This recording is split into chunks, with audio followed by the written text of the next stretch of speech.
Hi Halloweenies, I'm Ozzy the Horror Cub, and today we're going to be ranking all 9 Nightmare on Elm Street movies. Let's get into it.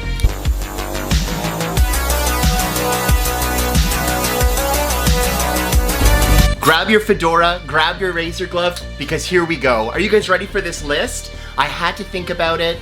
It might be a little controversial, but this is how I feel about my favorite Dream Stalker. All the Elm Street films have a wide variety of different tone, whether that be placating to the horror genre, whether that be more comedy. All Elm Street movies really come across differently, and my list is gonna reflect that. My list might be different from your list, but that's okay. I wanna know what your list is. Tell me your Nightmare on Elm Street franchise ranking below. Where would you put Freddys Dead? I'm gonna tell you where I'm gonna put it right now. That's right, coming in at 9th place, it's gonna be Freddys Dead, The Final Nightmare. This movie was released in 1991 and was billed as the final Nightmare on Elm Street movie. They claimed that Freddy was gonna be dead and he wasn't coming back. Robert Shea, CEO of New Line Cinema, you are an absolute liar, but I adore you for it. I love Freddy Krueger, so I'll take as much Freddy as I can get. However, this one was a sellout. This one was trying to utilize 3D technology in order to gain a fast buck off ticket sales. I will say I've never seen a 3D cut of this film. Maybe if I was to see the last 10 minutes in 3D, it would change my mind in regards to what the story is. However, I didn't care for it, and this is why I didn't care for it. You can't go 6 movies deep and then introduce the new mythology that Freddy had a daughter. For me, Maggie should have been introduced in part 4. You don't save a character like that till part 6. And the way Freddy dies in this movie, it didn't give me the zhuzh. A little bit of dynamite, she's throwing a little bit of knives at him. To me, it was a great callback to Carrie when she's crucifying the mother up against the wall, because Freddy is just actually being just nailed by all these objects as they're getting thrown at him from across the screen, trying to use that 3D technology. And a lot of the 3D, from what I can see, because I haven't seen the film in 3D, I can only imply what they were trying to do with the special effects, but a lot of them just come off as hokey and like trying to be gimmicky, like, oh my god, we are using 3D, it's coming at your face, oh. Maybe if I was to see a better 3D cut of the film, I would actually enjoy it, fedora off. However, because I haven't seen a 3D cut with the last 10 minutes, because the story to me just feels dry, because Freddy is full comedy in this movie, and I didn't like that. For me, when he started to do the Wizard of Oz joke within the first 5 minutes of the film, I just knew it was going downhill from there. I like my Freddy to be scary, I don't like him to be too MTV-esque, so that's why this movie's gonna come in at number 9 for me. And yet at number 8 for me, it's gonna be A Nightmare on Elm Street 5, The Dream Child. First of all, can't stand Jacob. Love that they kept the final girl alive in this, because a lot of the Nightmare on Elm Street movies up until this point, they were killing off their leads left and right. Nancy gets axed in part 3 in Dream Warriors at the very end, and she was done dirty if you ask me. Then you got Patricia Arquette's Kirsten, aka Tuesday Night's Kirsten, getting killed in Nightmare on Elm Street 4, so like everybody was done dirty going up until this point. At least Alice does get to shine for 2 sequels. However, I do think in this movie her light is toned down from the Dream Master. To me, she was a great final girl at the end of the Dream Master. In this film, she just feels run down, she feels tired. I don't believe that you just graduated grade 12. You look like 30, girlfriend. But you know what? I love you as an actress, Lisa Wilcox, so we're just gonna take it for what it is. End of the movie for me really just falls apart. It feels like this movie, they came up with a lot of great creative kills for what a good Nightmare on Elm Street movie could be, but they didn't execute the character development. You do not care about any one of these characters. Even Alice, there came a point where I didn't even care about Alice anymore. I will say though, the motorcycle death scene for Dan is one of the coolest things in the film. You really have to see the unrated cut of the film for Dan's death to really appreciate what the special effects artists in this movie were going for. However, you can't just have special effects and call it a movie, and that's kind of where the Transformer films fall for me in terms of like how Michael Bay throws out his films. You can't just have a couple of explosions and say, wow, that's a great movie. It's just like this movie. There was a lot of great creative death scenes. There wasn't a lot of great character development. One of the great things about the original Elm Street is you do care about these characters. It's, you know, a ragtag group of kids, especially Dream Warriors. Tag group of kids in a mental asylum. Same kind of thing.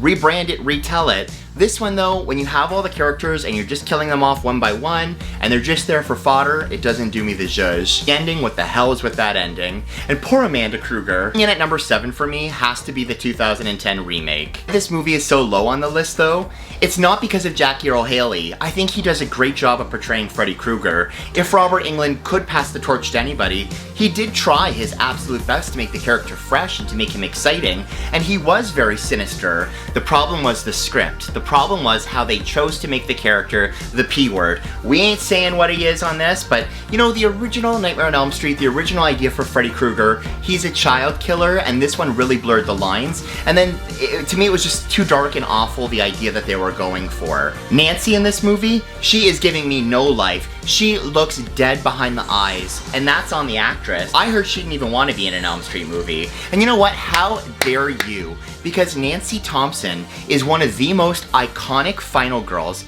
in history of horror cinema. And you did her so dirty in your portrayal. You were so dead behind the eyes portraying Nancy. You might as well have just been dead from Freddy. I would have rather kept Chris alive from the start of the film, because I felt that the actress who was portraying Chris gave more depth, gave more personality than you ever did in 5 seconds of this movie.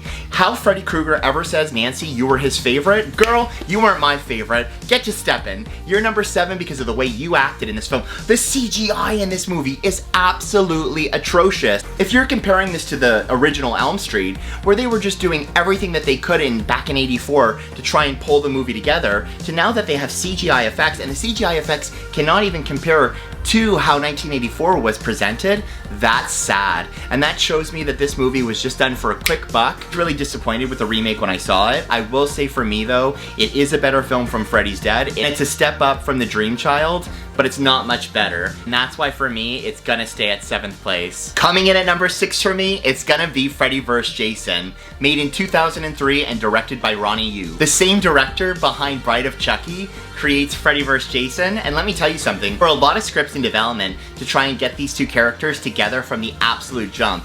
Going back to Jason Goes to Hell, and Freddy's claw pulls Jason's mask down to hell. In studios, the second that they took control of the Friday the 13th series, you could really tell that they wanted to try and put these two horror icons pitted against each other. And there were a lot of different concepts in how this movie could have went. There was the Fredhead cults.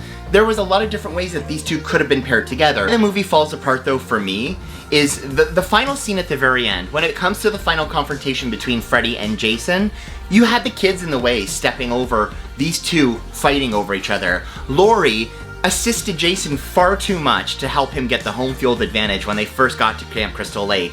And that kind of irritated me because it's like, just let these two fight. Like, I don't really care about Laurie, I don't care about Will, and I think that has something to do with the fact that these were like 50-year-olds playing 17-year-olds? And I know that was the standard at Hollywood for the time, for being 2003. You had the 30-year-olds portraying the 17-year-olds, and they make fun of that in Scary Movie. I think actually one of the guys from Scary Movie is in this movie as a cop. But you know what? To me, this movie, it's a great standalone film. It's a fun movie. If you just want to watch Freddy and Jason pulverize each other at the very end of the film, and just have him taking Jason down like he's in some kind of a pinball arcade machine game, you're gonna love this movie. You're gonna think it's just a fun time. And I think that's how this movie should be viewed. This movie should just be viewed as, it is a fun time. Does it expand on the mythology of either character? You can take it for what it is, because you know, in this movie, Freddy goes into Jason's subconscious and now he's scared of water. Like, I get Jason drowned in water, but Jason's been like living in Camp Crystal Lake for how many years? Especially at the end when Tommy Jarvis ties him down at the end of part 6. So I highly doubt that Jason is psychologically that deeply impacted by water. And the lines are so corny in this movie. Jason died by water, Freddy by fire. How can we use that? There are some great one-liners though in the film, I will say that, and I really did enjoy when Freddy becomes that giant caterpillar and then he's having that moment with the Jay and Silent Bob Stoner character and he just unleashes all the weed in front of his face. It's kind of like a fan film, you know? It was made for us horror fans to just appreciate two horror icons coming together. I don't try and let it take away from the main mythos of either character.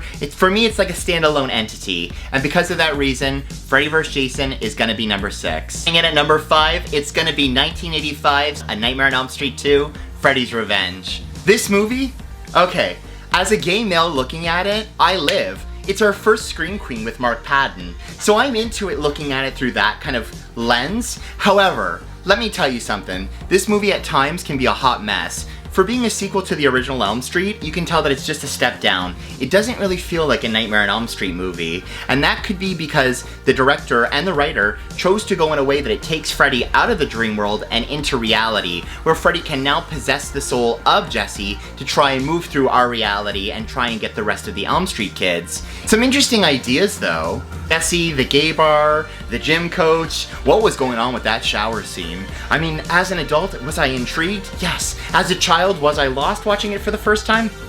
Yes. Interesting ideas in this movie with Nancy's journal being left behind and Jesse discovering it, living in Nancy's room, and kind of uncovering the legend of Freddy Krueger. And I'll always love the line, "You've got the body, I've got the brain." That scene with Jesse and Freddy in the hallway and he's confronting him, to me that's great chemistry between Robert Englund and Mark Patton. Love the chemistry between the two of them, love them both as characters and how he manipulated him and how sexuality was really at play within these movies, between how Freddy seduced Jesse into trying to become Freddy. Where this movie falls apart though, it has to be the ending, Freddy coming into reality, Lisa kissing him to then trying to get Freddy out. It was a whole lot of The Exorcist meets A Nightmare on Elm Street, and I don't think it really gave me a great Nightmare on Elm Street movie. It has interesting ideas, sometimes I just don't think it's executed to the fullest extent. The bird attacking the family in the front room is one of the primary examples. Hate that scene, hate how it's played, hate the kind of comedy element about it, and comedy is now starting to leak into the Elm Street movies. So this movie has to be number 5 on my list. Coming in at number 4, we've got A Nightmare on Elm Street Part 4, The Dream Master. Released in 1988, I honestly think this film is a fun, enjoyable ride to go on. It does continue the story of Dream Warriors, as you'll see going up the list, is a far superior film. However, this movie is fun, flirty, engaging. It takes the Nightmare on Elm Street mythology, it keeps running with it. Tuesday Night did an okay job of passing on Patricia Arquette's character. It wasn't Patricia Arquette. Patricia Arquette had come back, had she had taken over the role of Kristen, had Kristen not had died at the very beginning, you could have made a really good Elm Street, and you could have had her become the Dream Master. You didn't really have to have Alice fulfill that Destiny role, but you know what? Alice to me is a great character. Alice to me is a great final girl. The scenes were just done a little wacky, but then I love some of the kills, because then you have the cockroach kill, which I think to me still messes with my mind, and I think it's just still disgusting. You have the wanna suck face, when he just inhales her mouth inside the classroom scene. I ate pizza for a month after watching Soul Pizza, because I was just revolted. And then whenever I think pizza, I always think of Freddy's face too, so that revolts me, but then combining it with the Soul Pizza, ugh. The opening song to me is really fun. I love how it's got the chalk, the little girl, and they're doing the Nightmare on Elm Street house. For me, you had interesting characters, you had the idea about the time loop, that the characters were still in a dream within a dream. It had a lot of interesting ideas at play. This was like the MTV Nightmare on Elm Street going forward. I really do love how you get to see Alice become a final girl, especially when she's looking at the mirror at first, and she can't really see who she is. But as all of her friends are now being killed by Krueger, and their souls are now going into her, and she's fully becoming the Dream Master, she is awakening herself. So when she starts taking down the images off the mirror, and she starts finding her true self, but at the same time taking on clothing items from her friends and lacing them on her attire, and just becoming such a badass. I live for her in that final scene when she's putting the whole outfit together and she breaks into the church to do battle with Krueger at the very ending. I'm fully with you, Alice. You were serving Final Girl fantasy fierceness. The look at the end was amazing. The final confrontation with evil seeing itself, I really did enjoy it, because Freddy's now being ripped apart by the souls. It's an interesting movie. Wasn't executed as good as the Dream Warriors,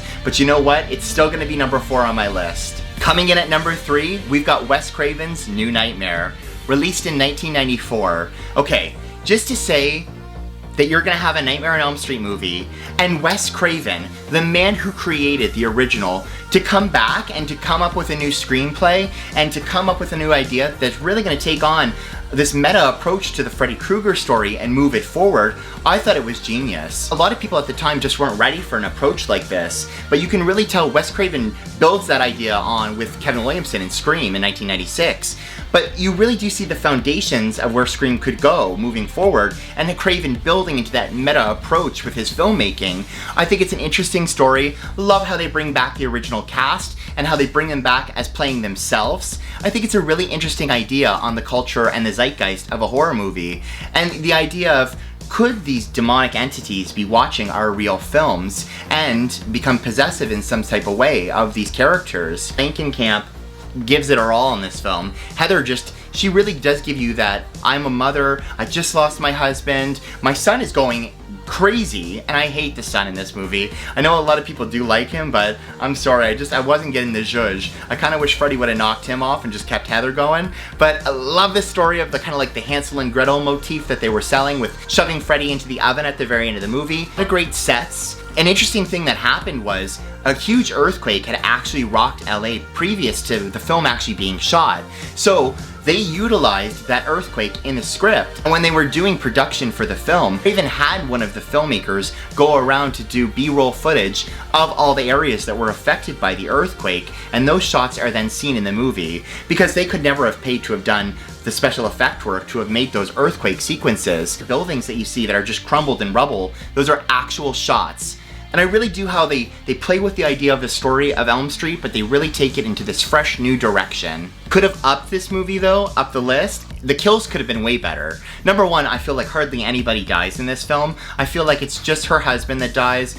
And I feel like the babysitter, we really needed to step it up. I needed a little bit more death. The death that we did get, like with the babysitter, her being raked across the ceiling, and it's a callback to Tina's death from A Nightmare on Elm Street 1984, that was genius. If I could have had a little bit more moments like that, I think it would have been a great film. I think that's why people get bored though when they watch it, is because it doesn't come across as a typical horror movie. It comes across as more of the psychological thriller. And that's, you're either gonna love that or you're gonna hate it. For me, I love it. For me, I respect Wes Craven and I respect his legacy, and I deeply enjoy New Nightmare. For all these reasons, that's why Wes Craven's New Nightmare has to be number 3 on my list. Coming in at number 2 on my list, it has to be A Nightmare on Elm Street Part 3, Dream Warriors. If not just for the Dawkins song alone, Dream Warriors is such a superior film because it takes the Nightmare on Elm Street story and it rises it to the next level. And I do think that because Dream Warriors rose it to such a great level, the bar was just set so incredibly high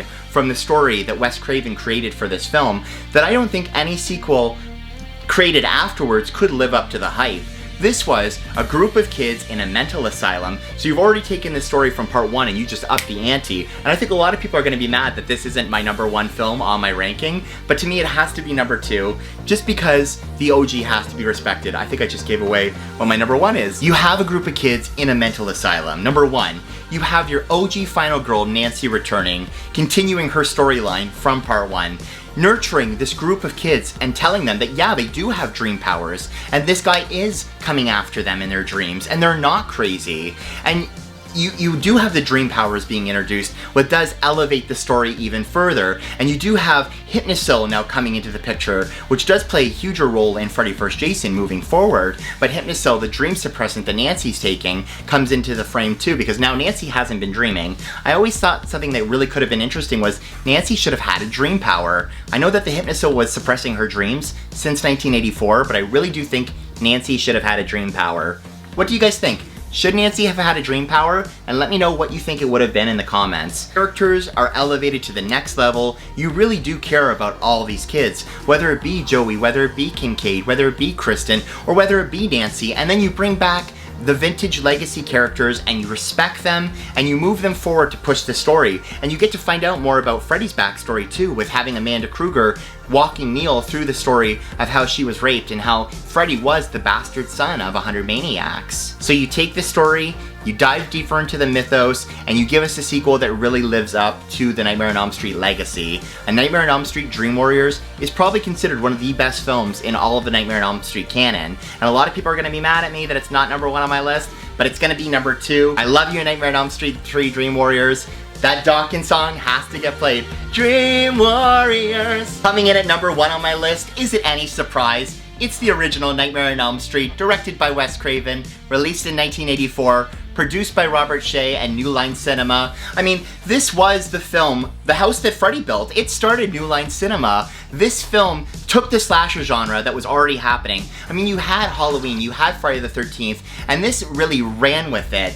It took the slasher subgenre and flipped it on its head. The second Tina's death happens and you realize that this is a dream killer and Tina's being dragged all over the place and Rod is just having to sit there and watch the whole thing unfold, you're really watching something special, you're watching something unique, you're watching something that doesn't feel like it was done before. The second the first Nightmare on Elm Street came out, I'm sure it really took a lot of people by surprise because they hadn't seen a horror film at this level yet. The movie takes special effects and it just moves them to a new level. I mean, this was a low budget feature and the amount of special effects that they were able to pull off, and they still look effective to this day. I mean, the Nightmare on Elm Street remake movie on my list is down number 7 because of how cheesy the special effects look.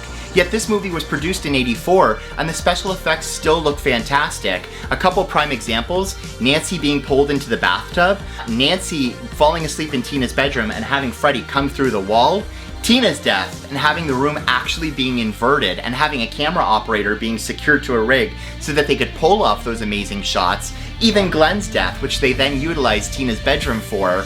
And then you've got Johnny Depp in this movie, you've got Heather Langenkamp. This is a movie that just sells it. Really you feel sincerely bad for them that all of this is happening. And the parents in the Elm Street movies, they know exactly what's going on. They know who Freddy Krueger is, and they're hiding and they're suppressing this information from their children. And they're turning to alcoholism to cope with the madness that's going on. But you know what? There's no escape from Freddy Krueger. Me, hands down, this is the best Nightmare on Elm Street movie. Why it's better than Dream Warriors is because you've introduced us to Freddy Krueger. You have to put the OG at the top because you're introducing us to the entire story, you're introducing us to the world, and it slays the entire thing.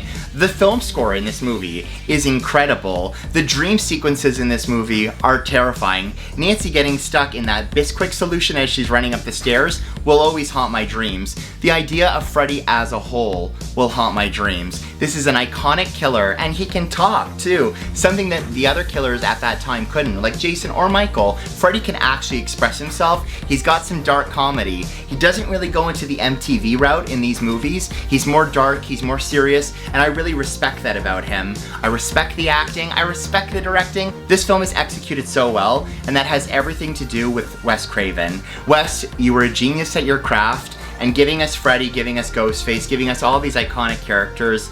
We'll love you forever. Thank you so much, Wes Craven, for giving us a Nightmare on Elm Street. So coming in at number 1 has to be the OG Nightmare on Elm Street. Well, that's my list, Halloweenies, and I really need to know, did my list match up to yours? Was it different? Did you have Freddy vs. Jason placed higher on the list? Was the remake placed lower on the list?